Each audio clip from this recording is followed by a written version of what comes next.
उम्मी व आलिहि व अस्हाबिहि सल्लल्लाहु अलैहि वसल्लम सलातन व सलामन अलैका या सय्यदी या रसूल अल्लाह व अला आलिका व अस्हाबिका अजमईन।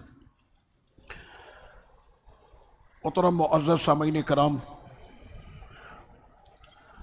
ख़वातीन व हज़रात, दरस सीरत जमाल मुस्तफ़ा सल्लल्लाहु अलैहि वसल्लम में आज माह रमज़ान की एक शाम फिर अपने आका के नाम, हमारी सारी ज़िंदगियां हो तमाम अपने आका के नाम। आका करीम सल्लल्लाहु ताला अलैहि वसल्लम के औसाफ़ जमीला में एक वस्फ़ ये भी है, ख़ुद मेरे सरकार अलैहिस्सलातु व तस्लीम ने फरमाया कि तुम में सबसे ज़्यादा अल्लाह से मैं डरता हूँ।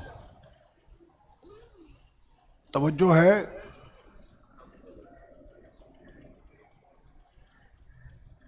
दर्स हो रहा है यहाँ पे। आका करीम सल्लल्लाहु ताला अलैहि वसल्लम ने फरमाया कि तुम में सबसे ज़्यादा अल्लाह का खौफ मुझे है, और जिसको अल्लाह का खौफ होता है तो फिर वो मस्जिदों में आकर बैठता है, और मस्जिदों में भी आने के बाद, बैठने के बाद ऐसा नहीं है कि जो भी मस्जिद में बैठ गया वो 100% खौफ खुदा में बैठा है। खौफ खुदा दिल की एक कैफियत है, और खौफ खुदा की कैफियत जिसमें हो जाती है तो उसके चेहरे से पता चलता है कि यह अल्लाह से डरता है, उसकी आंखों से पता चलता है कि यह अल्लाह से डरता है। खौफ खुदा का जब जिक्र हो तो उसकी आंखों से आंसू निकल पड़ते हैं। अक़ल सलात व तस्लीम से ज़्यादा आंसू टपकाने वाली आंखें पूरे जहां में किसी की नहीं होंगी। तो अक़ल सलात व तस्लीम ने इरशाद फरमाया कि अशद्दुन्नासी खशियत लिल्लाह, कि मेरे सरकार सबसे ज़्यादा अल्लाह से डरने वाले थे। वल खशिया मिनल्लाहि ताला तकूनु अला हसबिल इल्म, और अक़ल सलात व तस्लीम ने यह भी फरमाया कि बंदे के अंदर खौफ खुदा की ये सिफत और ये कैफियत उसके इल्म के हिसाब से पैदा होगी। उसमें जितना ज़्यादा मारिफत इलाही बढ़ेगा, अल्लाह की मारिफत जितनी ज़्यादा उसकी बढ़ेगी, उसके अंदर उतना खौफ खुदा पैदा होता रहेगा। इसी वजह से रब्बे करीम ने फरमाया, अक़ल सलाम फरमा रहे हैं, लिज़ाल क़ाल अल्लाह ताला इन्नमा यख़्शल्लाह मिन इबादिहिल उलमा, बेशक जो अल्लाह से डरने वाले हैं वो उलमा हैं। उलमा अल्लाह से डरने वाले क्यों? अपने इल्म की वजह से उसको खुदा की मारिफत बहुत ज़्यादा होती है, इस वजह से वो हर वक्त अपने रब से डरता। आलिम को खुदा की मारिफत हुई इल्म के ज़रिए। प्यारे आका आपको मारिफत इलाही कैसे हुई? तो सरकार के दरबार से आपको जवाब ये मिलेगा कि तुमने खुदा को जाना अपने इल्म से, और हमने तो अपनी इन आँखों से खुदा का और तजल्लियात का हमने दीदार किया है, ज़ाते बारी ताला का हमने दीदार किया है। तो जिसने खुद अपनी आँखों से रब्बे करीम का दीदार किया हो, तो उन आँखों के अंदर पे रब्बे करीम का खौफ और खशियत कैसी होगी। बुखारी और मुस्लिम शरीफ में यह हदीस पाक है। हज़रत सैयदना अनस रज़ियल्लाहु ताला अन्हु इस हदीस के रावी है। क़ाल ख़तब रसूलुल्लाह सल्लल्लाहु अलैहि वसल्लम खुतबतन, एक रोज़ मेरे आका ने खुतबा इरशाद फरमाया। मैंने वो मंज़र क्या हसीन होगा कि ज़माने के सबसे फसी और बलीग, कि जिनके आगे तेरे आगे यूँ है दबे लचे फुसहा अरब के बड़े बड़े, कोई जान मुँह में ज़बां नहीं बल्कि जिस्म में जान नहीं। सरवर कौनैन सल्लल्लाहु अलैहि वसल्लम ने एक रोज़ खुतबा इरशाद फरमाया तो फरमाते हैं, मा समिअतु मिसलहा, मैंने ऐसा खुतबा पहले कभी नहीं सुना था जो आका अलैहिस्सलातु व तस्लीम ने इरशाद फरमाया। सरकार ने आज एक ऐसी बात कर दी कि उससे पहले हुजूर ने हमसे ऐसी बात की नहीं थी। हमें बड़ी हैरत हुई। लौ तअलमूना मा अअलम लदहिक्तुम कलीलन वलबकैतुम कसीरा, कि अगर तुम वो जान लेते जो मैं जानता हूँ, तुम वो जान लेते जो मैं जानता हूँ अल्लाह के बारे में, मारिफत इलाही, अगर तुम वो जान लेते जो मैं जानता हूँ, तुम हंसते बहुत थोड़ा सा और तुम रोते बहुत ज़्यादा। यानी फिर हमेशा तुम्हारी आंखों में आंसू रहते और हमेशा तुम रोते रहते। ज़माने के कुछ लोग ऐसे हैं कि जिन्होंने रोया बहुत ज़्यादा है। हज़रत सैयदना आदम अलैहिस्सलाम के जब जन्नत से ज़मीन पर तशरीफ़ लाए तो आप बहुत रोए। हज़रत सैयदना यूनुस अलैहिस्सलाम जब मछली के पेट में थे तो आप वहाँ पर बहुत रोए। हज़रत अय्यूब अलैहिस्सलाम के जब आप अपने मर्ज़ में मुब्तला हुए तो आप बहुत रोए। तो इसी तरह से ये वो लोग के जो अल्लाह की याद में जिन्होंने आंसू सबसे ज़्यादा बहाए हैं, लेकिन उन तमाम में सबसे ज़्यादा रब करीम की खशियत में रोने वाले मेरे आका सल्लल्लाहु अलैहि वसल्लम हैं। और आका अलैहिस्सलातु व तस्लीम के बाद इंसानों के अंदर सबसे ज़्यादा रोने वाले लोगों में वो करबला का वो साबिर, वो शाकिर, वो पैकर सब्र व रज़ा हज़रत सैयदना इमाम ज़ैनुल आबिदीन बहुत रोए। तो ये लोग के जो ज़िंदगी के अंदर रोए बहुत। तो आका अलैहिस्सलातु व तस्लीम ने फरमाया कि अगर मारिफत इलाही का तुम्हें पता चल जाए तो तुम्हारे चेहरों पर फिर मुस्कुराहट नहीं आती और हर वक्त तुम्हारी आंखों में आंसू रहते।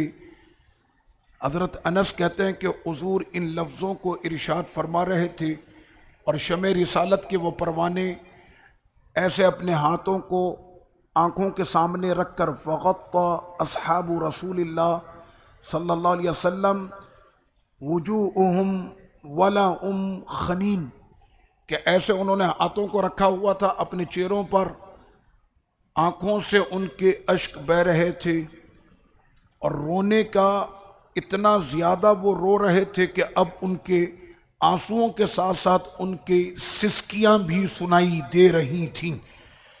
पूरा मजमा ऐसे रो रहा था सिर्फ हुजूर के इन दो लफ्ज़ों पर कि अगर मैंने तुमको खुदा की मारिफत दे दी तो फिर तुम्हारे चेहरों पर यह मुस्कुराहट नहीं आएगी, हर वक्त तुम्हारी आंखों से आंसू बहते रहेंगे। आका करीम सल्लल्लाहु ताला अलैहि वसल्लम काना खौफुहु काइमन फी क़ल्बिही, हमेशा हुजूर का दिल खौफ खुदा में धड़कता था। मेरे आका, आपको किस बात का खौफ? आपके तो दिल में इरादा हो जाए तो रब करीम क़िबले बदल देता। नमाज में अगर आपकी नज़रें उड़ जाएं तो मेरा रब जिब्रील को भेज देता है कि हबीब ने आसमान की तरफ क्यों देखा, क्या वजह है, हबीब क्या चाहते। लेकिन उसके बावजूद आका अलैहिस्सलातु व तस्लीम के दिल में इतना ज़्यादा मेरे रब का खौफ था। अनस क़ाल कानत अर्रीहु शदीदा इज़ा हब्बत उरिफ़ ज़ालिका फ़ी वजहि नबी सल्लल्लाहु अलैहि वसल्लम, कि जिस वक्त में तेज़ हवाएँ चलना शुरू होती, रीह शदीदा, तेज़ हवाएँ चलना शुरू हो जाती, तो उस वक्त में आका करीम सल्लल्लाहु अलैहि वसल्लम के रुख अनवर से खौफ के आसार ज़ाहिर होने लगते थे। उसकी वजह क्या है कि खौफ के आसार क्यों आ रहे हैं? हमारे यहाँ पर तो जब सख्त गर्मी के बाद काले बादल आते हैं तो कौम ये समझती है कि अब थोड़ी देर में बारिश होने वाली है, और उस बारिश से पहले एक हवा का पूरा झक्कड़ होता है जो बहुत तेज़ी के साथ हवा एक चलती है और लोग उस हवा को इंजॉय कर रहे होते हैं कि जनाब मज़ा आ रहा है, गर्मी के बाद अब ठंडी हवा चली। ऐसे बादल बनने के बाद जब हवा चलती थी तो मेरे सरकार के चेहरे पर खौफ के आसार ज़ाहिर होते, क्योंकि आका रब को भी जानते हैं, रब की मारिफत को भी जानते हैं और रब के अज़ाब को भी जानते हैं। सरकार इस चीज़ से डरते थे कि कहीं ये काली आंधी अल्लाह की उन आंधियों में से तो नहीं कि जिन्होंने माजी में कौमों को तबाह करके रख दिया। तो उस वजह से आका अलैहिस्सलात व तस्लीम के चेहरे से खौफ के वो आसार महसूस होते थे कि आका अलैहिस्सलात व तस्लीम पर खशियत की कैफियत तारी है। सय्यदा आयशा सिद्दीक़ा हमारी माँ उम्मत की माँ रज़ियल्लाहु अन्हा फरमाती हैं, कान नबी सल्लल्लाहु अलैहि वसल्लम इज़ा रआ मुख़य्यलतन फ़िस्समा, कि आका अलैहिस्सलात व तस्लीम जब आसमान को देखते कि बादलों ने आसमान को ढांप दिया है, अब बादल ही बादल नज़र आ रहे हैं, बस इधर बादल आसमान पर चढ़े और इधर आका का घर में आना और जाना शुरू हो गया। अकबल व अदबर दखला व खराजा, घर में आते फिर बाहर तशरीफ ले जाते, फिर आते फिर चले जाते। व तगय्यरा वजहू, और आपके चेहरे का रंग बिल्कुल बदल जाता। फ़इज़ा उमतिरत, और जब बारिश हो जाती, सुर्रिया अनहु, तो आका अलैहिस्सलात व तस्लीम के चेहरे पर खुशी के आसार नज़र आ जाते। हज़रत सिद्दीक़ा फरमाती है कि हुज़ूर के चेहरे पर इन खौफ और इस तरह से बार बार आना और जाना, उसकी वजह क्या थी? तो ख़ुद आका अलैहिस्सलात व तस्लीम ने फरमाया, क़ालत अस्सय्यदा आयशा फ़सअल्तुहु, सय्यदा सिद्दीक़ा फरमाती मैंने आका करीम सल्लल्लाहु अलैहि वसल्लम से पूछा, फ़क़ाल मा अदरी लअल्लहु कमा क़ाल क़ौम फ़लम्मा रअऊहु आरिदन मुस्तक़बिला औदियतिहिम क़ालू हाज़ा आरिदुम मुमतिरुना बल हुवा मस्ताअजलतुम बिही रियह। ये 26वें सिपारे के अंदर है। सय्यदा सिद्दीक़ा रज़ियल्लाहु अन्हा फरमाती हैं कि जब मैंने अपने सरताज सरवर कौनैन से पूछा, हुज़ूर ये आना जाना क्या, ये खौफ के आसार आपके चेहरे पर क्यों हैं? बादल ही तो आए हैं, कौन सा अल्लाह का अज़ाब आ गया? आका अलैहिस्सलाम ने तब फरमाया, ए आयशा, ऐसे ही थी कौम हूद, जब उन पर चढ़े थे बादल, वो खुश हो रहे थे इस बात पर कि अब मूसलाधार बारिश हम पर बरसेगी और उस बारिश से हम लुत्फ़ अंदोज़ होंगे। उनको कब पता था कि ये बारिश नहीं बल्कि ये बादल उन पर मौत के मंडला रहे थे, और उसके बाद फिर अल्लाह का अज़ाब कौम हूद पर टूट पड़ा और वो पूरी कौम तबाह और बर्बाद कर दी गई। तो दम्मिरु कुल्ला शैइन बिअम्रि रब्बिहा, और उनकी हर चीज़ को बर्बाद कर दिया गया रब्बे करीम के हुक्म से। ए आयशा, जब ये काले बादल लगते हैं मारे खौफ खुदा के, हमें वही बातें याद आने लगती हैं कि कहीं ये वही बादल तो नहीं कि जिन्होंने कौम हूद को तबाह और बर्बाद करके रख दिया था। हज़रत सैयदना अबू मूसा अशअरी रज़ियल्लाहु ताला अन्हु फरमाते हैं, इज़ा खसफ़तिश शम्सु फ़क़ाम अन्नबिय्यु फ़ज़िअन, जैसे ही सूरज पर गिरहन लगता और सूरज ग्रहण शुरू होने वाला होता, अब तो मीडिया सूरज ग्रहण की खबरें भी ऐसे मज़े और उसको चटखारेदार बनाकर पेश करता कि शायद कोई इंजॉयमेंट है सूरज ग्रहण को आपने जो है वो उससे लुत्फ़ हासिल करें। तो जिस वक्त में आका अलैहिस्सलात व तस्लीम के सामने सूरज ग्रहण की कैफियत होती, बस इधर सूरज पे ग्रहण लगा और उधर मेरे आका जल्दी से तशरीफ़ लाते। यख्शा अन तकून अस्साआ, हुजूर इतनी जल्दी फरमाते कि जैसे हुजूर को लगे कि सूरज गिरन ना आ गया क़यामत आ गई हो। ये कैफियत आका अलैहिस्सलातु व तस्लीम की होती सूरज गिरन लगते ही, और आका तेज़ी के साथ फिर मस्जिद में तशरीफ़ लाते। फ़अतल मस्जिद फ़सल्ला, और मेरे आका मस्जिद में आते ही नमाज पढ़ते। बि अतवली क़ियामिन व रुकूइन व सुजूदिन, आज मेरे सरकार का रुकू भी सबसे लंबा होता, सजदा भी सबसे लंबा होता और क़ियाम भी सबसे लंबा होता। लगता तो ऐसा ही है कि वो सूरज गिरन नहीं, वो शायद क़यामत की कोई निशानी या मौत का कोई पैगाम था। हबीब ने अपनी पेशानी को जो रख दिया सजदे में, अल्लाह ने उस अजाब को आते हुए टाल दिया। वो आने वाला था अजाब, महबूब की पेशानी क्या सजदे में गई तो रब ने तो अजाब ही टाल दिया। इसलिए कि महबूब तो महशर में भी अपनी पेशानी रखेंगे, और जैसे ही हुजूर की पेशानी जमीन पर आएगी महशर का नक्शा बदल दिया जाएगा। इरफा रासक, अल्लाह अकबर।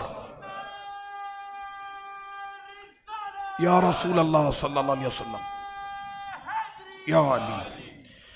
तो आका करीम सल्लल्लाहु अलैहि वसल्लम यही फरमाते थे कि ये सारी जो निशानियां तुम्हें नज़र आती हैं, काले बादल, हवाओं के झोंके, तेज़ हवाओं के बाज़ औक़ात इतनी तेज़ हवाएं चलती हैं, हम उसे समझते हैं कि ठंडी हवाएं चल गई, गर्मी थी अब ख़त्म हो गई, ठंडी हवा चल गई।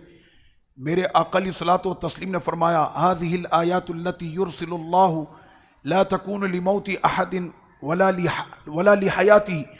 कोई ये ना समझे कि ये निशानियां किसी की मौत की इत्तला दे रही हैं या किसी की ज़िंदगी की इत्तला दे रही हैं, लेकिन अल्लाह अपने बंदों को इन निशानियों से डराता है कि तुम्हारे अंदर खौफ खुदा पैदा हो।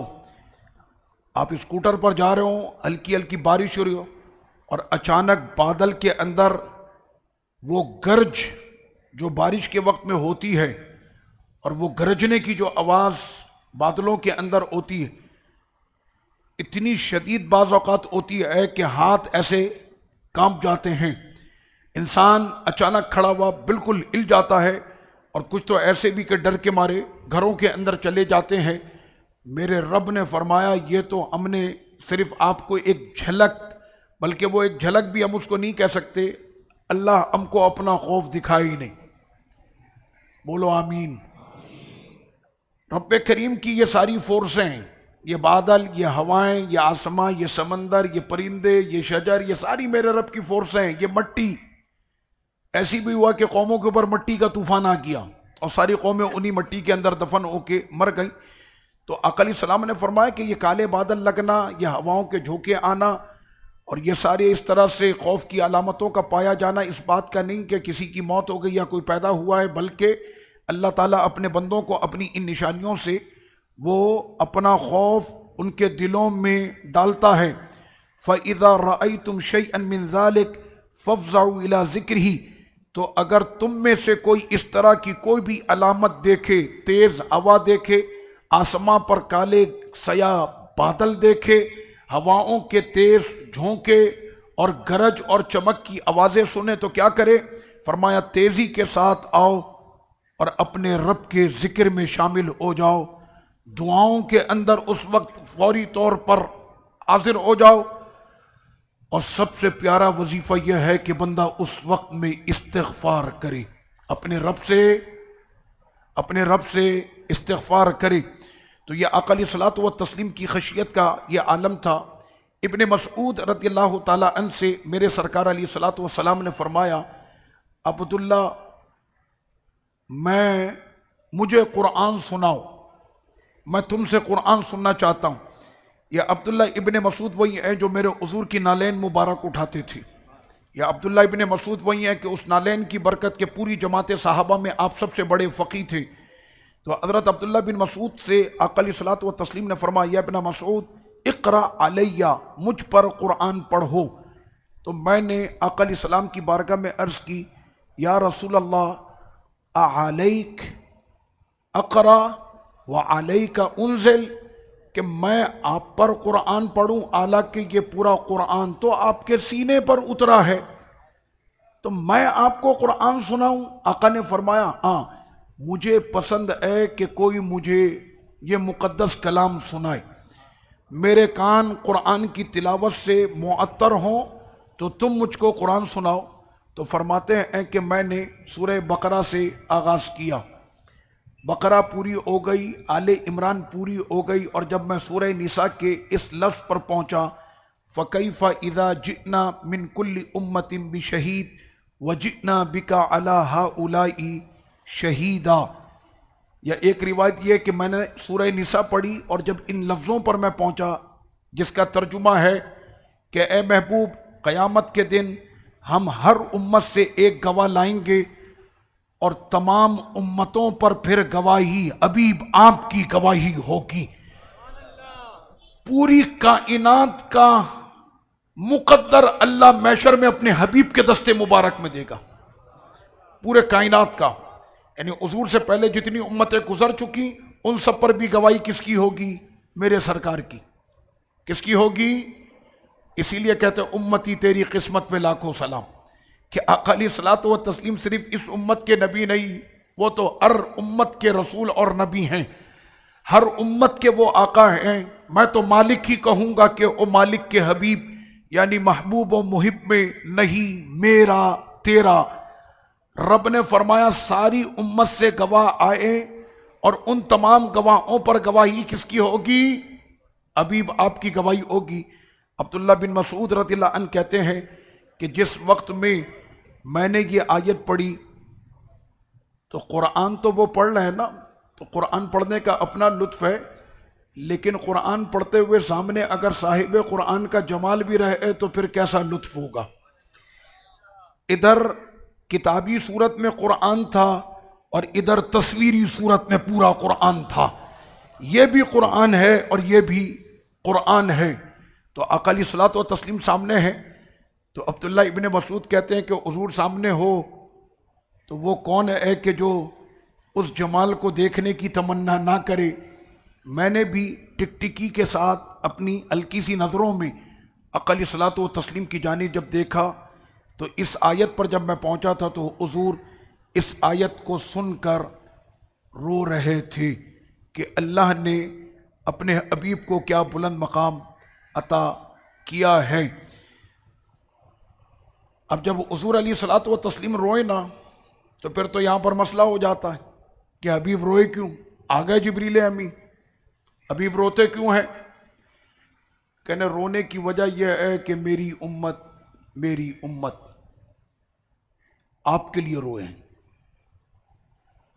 जो आका हमारे लिए इतना रोए हों, मुझे बताएं, अगर हम में से किसी की माँ के आंसू किसी की वजह से निकल जाए, बेटा आए घर पे और देखे माँ रो रही है, अम्मा किसने रुलाया आपको? फलां की बातों से आज मैं रो रही हूँ, मुझे बताएं उस टाइम पर जिसने रुलाया होगा आपकी माँ को क्या मिजाज होगा आपका? क्या गुस्से की कैफियत होगी आपकी? है इसने मेरी माँ को रुला दिया, छोड़ूंगा नहीं मैं इसको, इसने रुलाया कैसे मेरी माँ को? सिर्फ मैं बात समझाने के लिए आपको कह रहा हूँ, वो आका कि जो रोए हैं आपके खातिर, हमारे खातिर, हमारे लिए रोए हैं, हमारे लिए, और इतना रोए कि कायनात में तशरीफ़ लाए तो उम्मती उम्मती, और आका जब दुनिया से तशरीफ़ ले जा रहे हैं तो तब भी उम्मती उम्मती। रब्बे करीम ने फरमाया हबीब आपकी उम्मत आपके हवाले, हम आपको इतना अता करेंगे कि आप राज़ी हो जाएंगे। हबीब कहते हैं कि राज़ी तो मैं तब होऊंगा जब मेरे सारे उम्मती बख्शे जाएंगे। रब ने फरमाया अभी फैसला भी वही होगा कि जिससे आपका दिल खुश हो जाएगा। हम ऐसा फैसला करेंगे, आपका दिल खुश होना चाहिए, महबूब को खुश करना है, महबूब को खुश रखना है। तो ये खशियत की जो कैफियत है वो इंसान के अंदर पैदा होनी चाहिए। और आखिर में हज़रत ईसा अलैहिस्सलाम ने ये दुआ मांगी थी, रब्बी इन्नहुन्ना अत्लल्ना कसीरा मिनन नास फमन तबिअनी फ़इन्नहु मिन्नी वमन आसानी फ़इन्नका गफ़ूरुर रहीम। ऐ मेरे मालिक, बहुत से तेरे ऐसे बंदे कि हद दर्जे के गुनाहगार हो गए, बहुत ज़्यादा राह से भटके हुए, और उनमें से ऐसे भी हैं कि जिन्होंने नाफरमानी की। एक तो ऐसे कि जिन्होंने तुझे ही नहीं माना, ईमान में दाखिल नहीं हुए, लेकिन उनमें ऐसे भी हैं कि जिन्होंने मेरी फर्मा बरदारी तो की है, कलमा तो पढ़ा है, ईमान तो लाए हैं, शिरक उन्होंने नहीं किया, लेकिन नाफरमानी भी की है, गुनाहगार भी हैं। तू करम करने वाला है, अगर करम कर दे फ़इन्नका गफ़ूरुर रहीम, बेशक तू बख्शने वाला मेहरबान है। और सूरह माइदा के बिल्कुल इख्तिताम पर यह दुआ भी हज़रत ईसा अलैहिस्सलाम की है जिसे मेरे आका हमेशा मांगा करते थे। दुआ किसकी है? ईसा अलैहिस्सलाम की। और सरकार दो आलम सल्लल्लाहु अलैहि वसल्लम इस दुआ को हमेशा मांगा करते थे, इन तुअज़्ज़िबहुम फ़इन्नहुम इबादुक, कि अगर तू इनको अजाब दे तब भी बंदे तो ये तेरे ही हैं। कोई अपने बंदों को अजाब देता है, हर एक अपने बंदे की हिफाजत करता।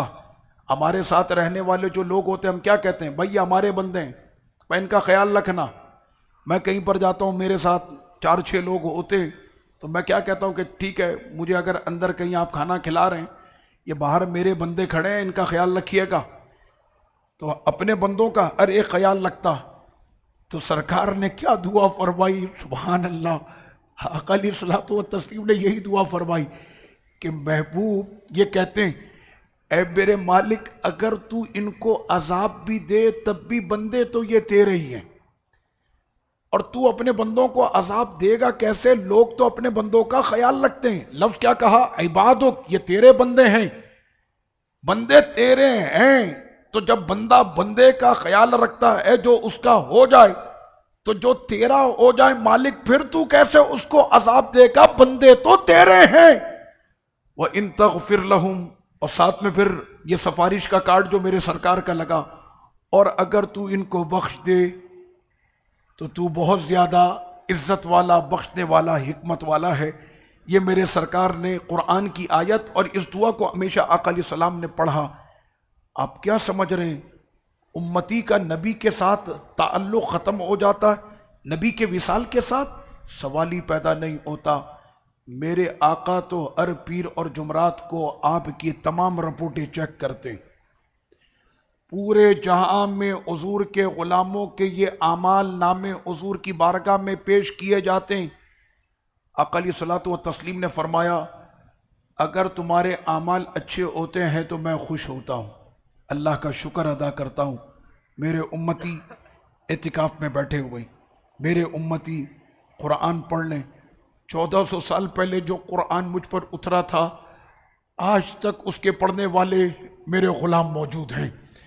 उस मुक़द्दस किताब को आज तक पढ़ा जा रहा है। आप क्या समझ रहे हैं कि अभी हम यहाँ पर अपने आका की खशियत, अपने आका के खौफ खुदा की सिफत का जिक्र कर रहे हैं। सरकार हमें देख भी रहे हैं और मुस्कुरा भी रहे हैं कि 1400 साल पहले इस ज़मीन पर जो मैंने कैफियत की बात की थी और लोगों को खौफ खुदा की जो नसीहतें की थी, आज 1400 साल के बाद भी मेरा दर्स जारी है। आज 1400 साल के बाद भी ये जिक्र हो रहे। हुजूर के जिक्र की तो कैफियत ये है कि हमारे यहाँ कोई मर जाए तो दूसरे दिन उसका जिक्र ख़त्म हो जाता है। जैसे जैसे दिन गुजरते जाएं उसकी यादें कम होती जाती हैं। ये सिर्फ जिक्र मुस्तफ़ा की बरकत है कि जैसे जैसे वक्त बढ़ता जा रहा है, मेरे हुजूर का जिक्र भी बढ़ता जा रहा है। तो आका अलैहिस्सलातु व तस्लीम ने फरमाया कि अगर तुम्हारे आमाल अच्छे हों, मैं खुश होता हूँ। ए उम्मती, जिस महबूब ने इतने आंसू बहाए तुम्हारी बख्शिश और मग़फ़िरत के लिए, क्या तुम अब भी ये चाहोगे कि हुजूर अपने मज़ार शरीफ पे आंसू बहाएं तुम्हारे लिए, हमारे लिए, हमारी बख्शिश के लिए? सरकार और रोए कि या अल्लाह इन सब की बख्शिश कर दे। जब नबी इतनी शान वाला है तो फिर उम्मती को भी वैसे ही शान वाला होना चाहिए। आका अलैहिस्सलाम ने फरमाया, मैं अपनी उम्मत पर क़यामत में फ़ख्र करूँगा। मेरी उम्मत बढ़ाओ, तनाकहू तकासरू तनासलू, उम्मत को बढ़ाओ। जब मेरी उम्मत सबसे बड़ी होगी, मैं अपनी उम्मत पे नाश करूँगा। तो ए उम्मती, फिर तुमने भी तो ऐसे काम करने हैं कि जिसके सबब मैशर में तुम्हारे नबी तुम पर नाश करें। कोई ऐसा काम ना करके जाए वो कि जिससे उसके अमल के सबब उनके नबी को शर्मिंदा होना पड़े। उम्मती ऐसा कभी भी काम नहीं करेगा। जिस महबूब आका ने हमारी अजमतों को इतना बुलंद कर दिया कि आने में तुम सबसे आखिरी उम्मत हो, लेकिन जन्नत में तुम सबसे पहले जाओगे। वरना उसूल तो यह बनता है कि सबसे पहले आदम अलैहिस्सलाम की उम्मत जन्नत में जाए, फिर नूह अलैहिस्सलाम की उम्मत जन्नत में जाए, फिर इंतजार करें कमोबेश 1.25 लाख अंबिया कराम रसूलाने इज़ाम उनकी जो उम्मत है वो सारी चली जाए, तो उसके बाद फिर आप जन्नत में जाएं। ये मेरे सरकार का करम है कि उम्मत आई सबसे आखिर में है, लेकिन जन्नत में ये उम्मत सबसे पहले जाएगी। आका अलैहिस्सलातु व तस्लीम ने क्या फरमाया? फरमाया, जब मैं देखता हूँ कि मेरी उम्मत और उम्मती के आमाल अगर बेहतर नहीं होते, कौन कहता है कि नबी दुनिया से जाने के बाद मदद नहीं कर सकते? फरमाया, हम तो अपने दरबार में उसके लिए बख्शिश की दुआ करते हैं, और जहां पर हुजूर की दुआ हो जाए तो फिर उसके अमाल को भी बदल दिया जाता। सरवरे कौनैन ने फरमाया, अच्छे हों तो अल्लाह का शुक्र अदा करते हैं, और अगर उसके अमाल बुरे हों तो रब की बारगाह में उसके लिए बख्शिश तलब करते हैं। आज भी मेरे नबी हमारी मदद करते हैं। वमा अलैया इल्लल बलाग। देखें, आपकी ये जितनी भी